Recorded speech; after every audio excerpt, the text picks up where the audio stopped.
In the grand theater of human history, few stories have been as argued over, changed, and passionately discussed as those about how we should live together. Political systems and ideas are like blueprints for society, offering different answers to basic questions about power, wealth, freedom, and justice. The goal isn't to pick a winner in this centuries-old debate, but to understand the main ideas of systems that have shaped our modern world. We'll travel through communism, capitalism, and socialism.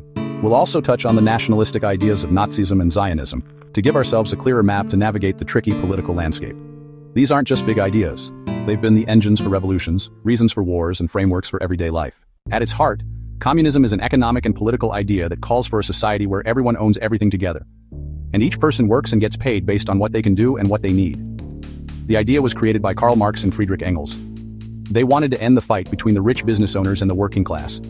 Communism suggested that workers should take control of the factories and farms and create a society with no classes and no government. Factories, land, machines, all owned by everyone together. The biggest attempt was the Soviet Union after 1917, led by Vladimir Lenin. Private ownership was ended, industries were taken over by the government, and farming was done together. The government became the central planner for what was made, how much, and for whom. The goal: everyone having access to healthcare, education, and housing. But the gap between the perfect idea and what actually happened was huge and sad. Power was held by a central government and one political party. A huge, complicated system grew that stopped people from being creative. There were constant shortages and the economy wasn't working well. And people didn't have much personal freedom. The good things: more people learned to read and there was a safety net. The bad things: stopping people who disagreed, government control, a feeling of fear. This was seen in mass killings and famines. Capitalism is an economic system where private individuals own and operate the means of production for profit.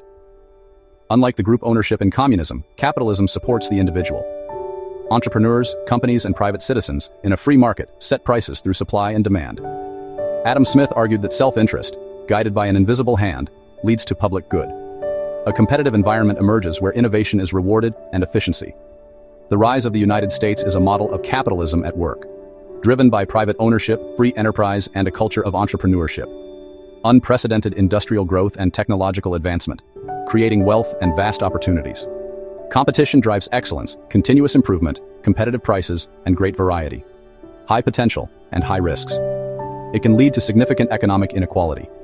Others are left behind with low wages and job insecurity. Limited access to health and education without regulation and safety nets. It can also lead to worker exploitation and environmental damage. The trade-off: high economic freedom for no guaranteed equality. Socialism sits in the middle, mixing the energy of private businesses with a promise of fairness for everyone. It allows for private ownership and markets, but also has the government own key industries and resources like utilities, transportation, and healthcare. The goal? To make things more equal and make sure everyone has the basics they need.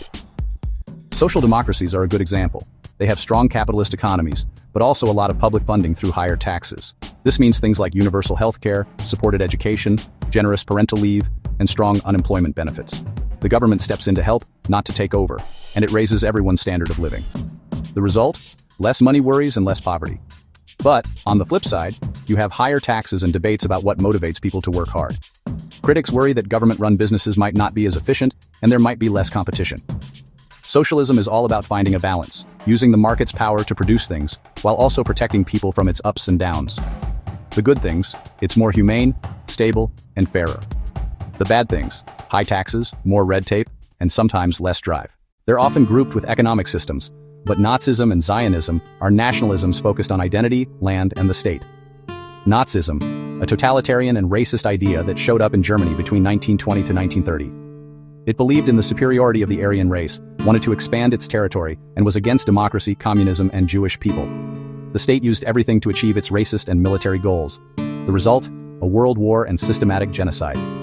Zionism, a Jewish national movement from the late 19th century, aiming for self-determination. It wanted a homeland in the ancestral land, and it led to the creation of Israel in 1948. For its supporters, it was a safe place and a right to self-determination after centuries of being mistreated. But it also came with the displacement of Arab residents and a long conflict. What some see as freedom for a people, others see as a colonial project and a source of dispossession. There are sharp differences in economics, the state, and rights. Capitalism, freedom to own, invest, and make a profit with little government involvement.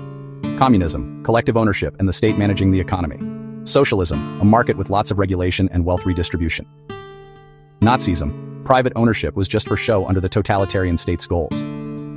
Liberal democracies are built on the rights of individuals, while totalitarian systems led to those rights being sacrificed. Our look shows complex trade-offs, good intentions, and terrible results. From the dream of everyone being equal, to the engine of new ideas, to a kind safety net, and from the drive to build a nation, to a warning of moral downfall. No system was ever perfectly put into practice. Reality is shaped by culture, history, and people. It wasn't Marx's perfect world, nor a perfect free market. Any system that puts too much power in one place and doesn't value individuals enough carries the seeds of tyranny.